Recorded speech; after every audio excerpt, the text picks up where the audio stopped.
Hi everyone, I'm Alex Staron and I'm a second-year master's student here at Miami University, and I work in Dr. Samir Bali's cold atom research lab. And so here you can see our vacuum chamber that house our cold atoms. And so I'll give you a little walk around about sort of generally what we do and show you some of the equipment that we use, and also tell you some of the cool things that you can learn if you decide to join this lab. So one of my favorite things about this lab is the fact that we get to go to a lot of conferences, and we get to work with a lot of really high-tech equipment. And so you get a lot of good experience from both of those things. The conferences that we typically go to are the SQUINT, which is the Southwest Quantum Information and Technology Conference, DAMOP, which is the biggest atoms, molecules, and optical physics conference in the country. Macaw is another one, the Midwest Cold Atom Workshop, and so those are just sort of a sampling that we go to, and they're a really good opportunity for you to showcase your own work as well as hear about some of the cool things that other people are doing. So I guess I'll show you the chamber now and sort of tell you the sort of the general gist of what we're looking for. And so in this lab, what we're trying to do is we're trying to use noise in a constructive way. And so typically we think of noise as this destructive sort of bad thing in our systems, but here we're trying to use it to help us achieve what we're trying to do.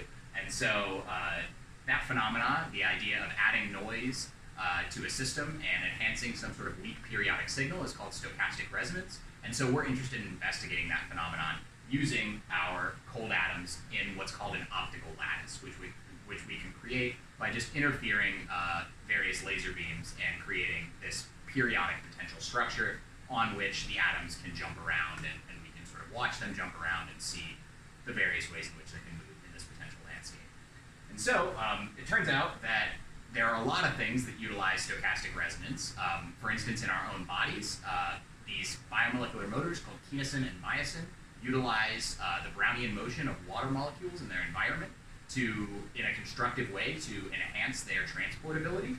And there are various, I think there's a type of fish that uses it to hunt, and so there's various applications, and Mother Nature has had millions of years to figure this out of evolution, and we are just now sort of trying to understand this phenomenon. So I'll walk you around the table a little bit now, and now you've sort of gotten the general gist of what we want to do. So here we have the vacuum chamber, along with lots of seemingly complicated optics on the table. As you'll see, many of these things are just simple mirrors to redirect the light. We have polarizing beam splitters here that we work with.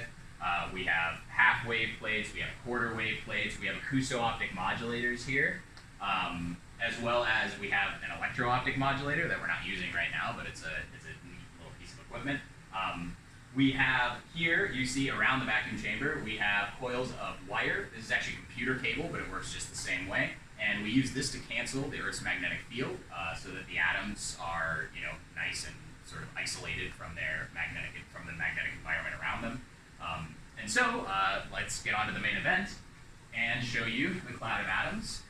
Here we have a cloud of, I would say about maybe 50 million atoms right now. We're probably in need of filling. We've been taking data recently, and so the cloud could be bigger. But nonetheless, these are about 50 million atoms at about 100 microkelvin temperature, meaning that we are closer to the temperature of the surface of the sun while standing in this room. This room is about 300 Kelvin. The temperature of the surface of the sun is like 10,000 Kelvin or so, I think, maybe 30,000. And so these atoms are 100 microkelvin, meaning that we are closer to the temperature of the sun standing in this room than we are to the temperature of those atoms. So they're very, very cold, which makes them really useful for the type of things that we're trying to do. And so we do this just by simple laser cooling. And so laser cooling you can think of as, you're shooting lots of photons at atoms. You can think of the atoms like bowling balls and the photons like ping pong balls. And so if you shoot enough ping pong balls at a bowling ball that's moving at some velocity, you can slow it down and end up with a really cold ball of little atoms there. And so after we have these atoms nice and cold, we trap them in that potential landscape that I was talking about earlier, and we watch the way they move around via methods like pump probe spectroscopy, diffusion measurements. We're thinking about doing photon correlation spectroscopy, various methods like that. And so we're trying to investigate these types of stochastic resonance using methods like that. So we're able to tune the noise in our system and try to see enhanced transport of these cold atoms at certain levels of noise in our system. So let's keep walking around the table here, and we'll show you sort of one of the best things about this lab. One of the nicest things is that, we work with a lot of home-built equipment.